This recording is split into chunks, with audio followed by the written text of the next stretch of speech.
ऐसा क्यों होता है कि एक टीम जो सेम शहर से बिलोंग करती है और क्वालिटी वाइज हमसे बहुत नीचे है बट स्टिल हमें आउटक्लास कर देती है? इसका एक बहुत बड़ा रीजन है क्लैरिटी इस गेम को अप्रोच करने की। क्लैरिटी मैनेजर ने जो अपने आइडियाज अपने प्लेयर को कन्वे करी है। अब मैं जो समझाने वाला हूँ ना, अगर तुम ये समझ गए ना, तुम 90% ऑफ इस गेम का ना बारसा की प्रॉब्लम समझ जाओगे।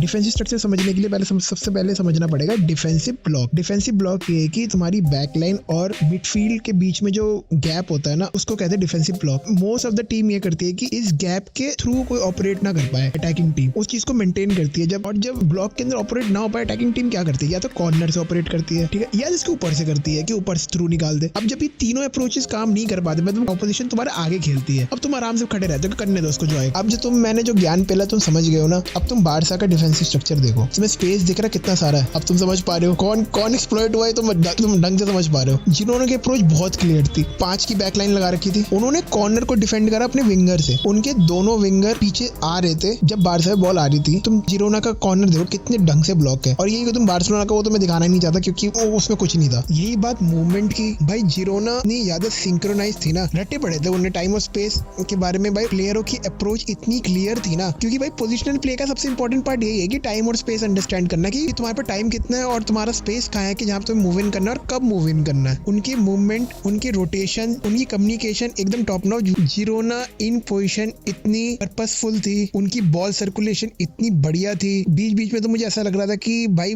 जैसे जावी ने रियल मैड्रिड को टिकी टाका का लेसन दिया था ना 2022 में एल क्लासिको में, ऐसा लग रहा था आज हमारे साथ पढ़ रहा है वो। आज भी हमारी प्रेस थी, मुझे नहीं पता, सेकंड हाफ में थोड़ी ढंग की प्रेस थी, पर उस प्रेस को इतने प्यार से बीट कर रहे थे ना वो बंदे। हर बंदे की पोजीशन, कब घुसना है, कब खड़ा होना है, कहाँ खड़ा होना है, सबको रटे पड़े थे। यही बात जिरोना की प्रेसिंग की, भाई प्रेसिंग को लेके भी आज बहुत ज्यादा क्लियर थे वो, ठीक है। वो 3 बंदों से आगे फ्रंट से प्रेस कर रहे थे, दोनों सेंटर बैक कवर, मिड भी उन्होंने कवर कर रखा है ताकि वो गुंडोगान को बॉल ना खेल पाए, गुंडोगान और फ्रैंकी भी कवर। बट फर्क क्या है? फर्क है कि डेली ब्लिंड का, डेली ब्लिंड बार बार चढ़ के पेड्री पे आ रहा है, क्योंकि गोलकीपर पे एक ही ऑप्शन है, क्योंकि विंगर भी हमारे कवर हो ही रखे थे, तो बच्चा का हमारे इंटीरियर जो बंदे हैं। और यही बात हमारी प्रेसिंग ऐसा लग रहा था कि हमारे बंदे क्लियर ही नहीं है, कंफ्यूज्ड कि कब किसको प्रेस करना, और वो इतने प्यार से हमारी प्रेसिंग बीट कर रहे थे ना। तुम पहला गोल देख लो, पहले गोल में जाओ फिलिक्स की प्रेसिंग, गेम के सिर्फ 11 मिनट हुए हैं और हमारे प्लेयर तभी थके से हो गए। भाई कुछ कर ही नहीं है, कोई अर्जेंसी नहीं है। ये गलती क्रिस्टेंसन की नहीं है, ये गलती फ्रंट से है, क्योंकि डिफेंडिंग होती है फ्रंट से। अब तुम दूसरा गोल देखो, दूसरा गोल में हमारी प्रेसिंग चल रही है नॉन एग्जिस्टेंट। गुटियरेस बॉल लेके भगता है, सबको पता है कि क्या होता है आगे, सबको पता है, सबने कहा कि भाई कोई छीनता नहीं है। बट तुमने ना इसकी इन डेप्थ एनालिसिस देखो, जब गुटियरेस भाग रहा होता है, हमारी जो तुम्हें कॉन्सेप्ट समझाया था कॉर्नर ब्लॉक करने की जगह विंग कॉर्नर से डिफेंड होता है। कॉर्नर कैसे ब्लॉक कर रहे हैं हम, ठीक है, कॉर्नर साइड में विंग कैसे डिफेंड कर रहे हैं। जिरोना के टाइम पे 2 जने चढ़े होते हैं हमारे विंगर पे, ठीक है, उनमें बिल्कुल स्पेस नहीं, हमारे में सिर्फ कुंडे है और उनका विंगर देखो वो दे रहा है विथ, ठीक है। अब कुंडे हो गया कंफ्यूज कि वो उसको कवर करे या गुटियरेस को। यही बात आती है जब मैं कह रहा था कि जिरोना की मूवमेंट की। तुम एलेक्स गार्सिया को देखो मूवमेंट लेते हुए, इस मूवमेंट में फ्रैंकी ड्रैग हो गया, ने भी डबल माइंडेड हो चुका है। अब गुटियरेस ने अच्छा खासा स्पेस मिलता है और सीधा गोल। और हमारे तुमने डिफेंसिव स्ट्रक्चर का ब्लॉक देख ही रखा है, अच्छे से एक्सप्लॉइट हुआ है। जो जिरोना का तीसरा और चौथा गोल था ना, उसका बहुत इंपॉर्टेंट रोल जाता है सब्स को। यही मैं पॉइंट एड्रेस करना चाहता हूँ, क्लैरिटी ऑफ सब्स में भी जिरोना हमसे 1 पॉइंट आगे थी। जावी ने जो सब्स करे तुम्हें पता ही है, बाल्डे को ले आना, ठीक है, और उसको सेंटर बैक खिलाना। मिचेल ने ना इसी में ना एक पोटेंशियल गैप निकाला। उसने देखा हमारी डेप्थ, सेंटर बैक की डेप्थ कम हो गई है, तो उसने उतार दिया 182 सेंटीमीटर का एक दानव जो स्टुआनी। और तुम उनका तीसरा गोल देख लो, जब गोलकीपर पंट करता है बॉल को इतनी दूर,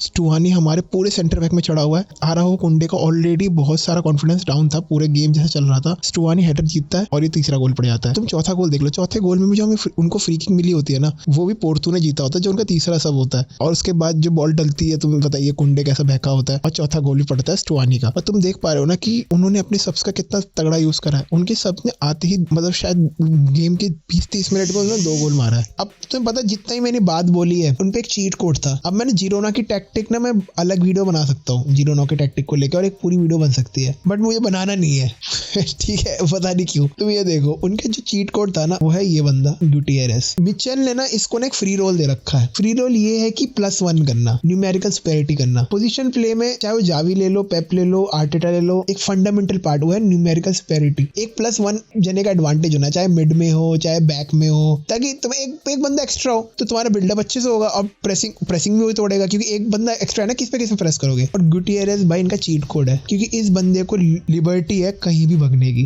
कहीं भी जाने की। और ये बंदा तुम यहाँ भी देख सकते हो, तुम इसको यहाँ भी देख सकते हो, तुम यहाँ भी देख सकते हो। और जितने ही मैंने तो शुरू से प्ले दिखाया ना, उसमें सब में गुटियरेस की इन्वॉल्वमेंट थी, उसने सब में न्यूमेरिकल सुपीरियरिटी कर रखी थी, सब में। जिरोना का अप्रोच भाई 3 चीजों पे चलती है, मूवमेंट विथ मेंटेन करना, +1 की न्यूमेरिकल सुपीरियरिटी। और तुम्हें क्या लगता है ये सिर्फ मिचेल ही करता है? नहीं भाई, ये जावी की भी अप्रोच यही है, जावी की भी सेम पोजिशनल अप्रोच है, पेप की भी सेम पोजिशनल अप्रोच है। बट फर्क ये है कि हम अपनी क्वालिटी ऑफ प्लेयर को कैसे यूज करते हैं। मिचेल ने एक बहुत ब्यूटीफुल कोट बोला था कि मैं हमारे प्लेयर से ना उनका एसेंस नहीं छीनना चाहता। ये उसके फिलोसफी में देख भी सकते हो। सावियो को हमेशा विथ में रखना, क्योंकि वो विथ में ही इफेक्टिव है। अब जो उनका दूसरा विंगर है, वो उसके हमेशा आदत है कि अंदर घुस के 1-2s में खेलना, प्ले में खेलना। और गुटियरेस जो एक लेफ्ट बैक होने के बाद भी हर जगह वो फ्री रोल है, कहीं भी घुस सकता है, क्योंकि उसकी क्वालिटी है। इससे फर्क ये पड़ता है कि वो अपने प्लेयरों की एबिलिटी को और अच्छे से निखारता है, गेम और अच्छे से निखारता है, जिससे प्लेयरों के बीच में जो अंडरस्टैंडिंग रिलेशनशिप है ना, वो और अच्छे से बनता है। इसी रीजन से आज जावी आउट क्लास हुआ है, क्योंकि हमने अपने प्लेयर की क्वालिटीज को उतने अच्छे से निखारा नहीं जितना आज जिरोना कर रही थी। इन सबका कंक्लूजन क्या है? जावी आउट। अबे चल, मतलब ठीक है, कह सकता हूँ कि ठीक है जावी की गलती है, बट कुछ भी कहो यार, बार्सिलोना ना 1-2 प्रोफाइल मिस कर रही है जो बहुत ज्यादा इंपॉर्टेंट है जावी का गेम फंक्शन करने के लिए। और वो प्रोफाइल क्या है, मैंने एक अभी वीडियो बना रखी है, मैं दोबारा मैंने पहले ही बहुत सारी वीडियो बोल रखा है, पर तुम वो वीडियो देख लो, 2 मिनट की है, ज्यादा बड़ी है नहीं। और दूसरी बात ये है कि हमारे आगे रफीनिया गलत टच ले रहा है, लेवेंडोस्की सिटर मिस कर रहा है, जहाँ पे भाई प्लेयरों को कट बैक करके भाई सिर्फ टैप इन वाला मौका है, वहां पे बंदे जा जाके भाई खुद सेल्फिश बन के गोल पेल रहे हैं। हमारे मिडफील्डर परफेक्ट बॉल डाल रहे हैं, बट भाई हमारी ट्रांजिशन वाले विंगर भाई उसे पकड़ भी नहीं पा रहे। इस सब में तो भाई जावी तो उतरेगा नहीं करने, है ना, जावी तो उतरेगा नहीं कि भाई जावी इनकी जगह हेडर मार देगा, या जावी जाके बॉल परफेक्टली टच करके सारी एकदम परफेक्ट डिसीजन ले लेगा। तो भाई 4 की XG बना के भी तुम अगर से 2 गोल मारो, तो भाई जावी क्या गलती है? जावी की गलती जो है वो तो मैंने बता दिया, पर इसमें जावी क्या गलती है? तुम अगर स्टैट भी देख पा रहे हो ना, 4 की XG बनाना इंपॉर्टेंट नहीं है, तुम क्वालिटी ऑफ शॉट्स देखो। क्वालिटी ऑफ शॉट्स तो भाई जावी उसके पैर पकड़ के तो उनको सिखाएगा नहीं कि कैसे करना है। वो क्लिनिकल थे, जो बात सच भी है और फैक्ट भी है, वो उसको हम डिनाई नहीं कर सकते। और इतनी जल्दी सब कुछ कंक्लूजन निकालना, मैं अभी नहीं निकालना चाहता। मुझे पता है मुझे आंसू छूट रहे हैं, जैसे खेला रहा है, जैसे गेम देख रहा हूँ बार्सिलोना की, मुझे आंसू छूट रहे हैं। बट अभी भी दिसंबर है, विंटर ट्रांसफर विंडो के बाद में तुम्हें पता चीजें कैसे चेंज होती है, तो मैं अभी कोई कंक्लूजन ड्रॉ नहीं करना चाहता, एटलीस्ट इस सीजन तो बिल्कुल नहीं। तो भाई तब तक के लिए विस्कल बारसा, और मैं चाहता हूँ और आई होप चीजें टर्न अराउंड हो, नहीं तो भाई ट्रॉफीलेस सीजन इनकमिंग, भाई ट्रॉफीलेस सीजन इनकमिंग।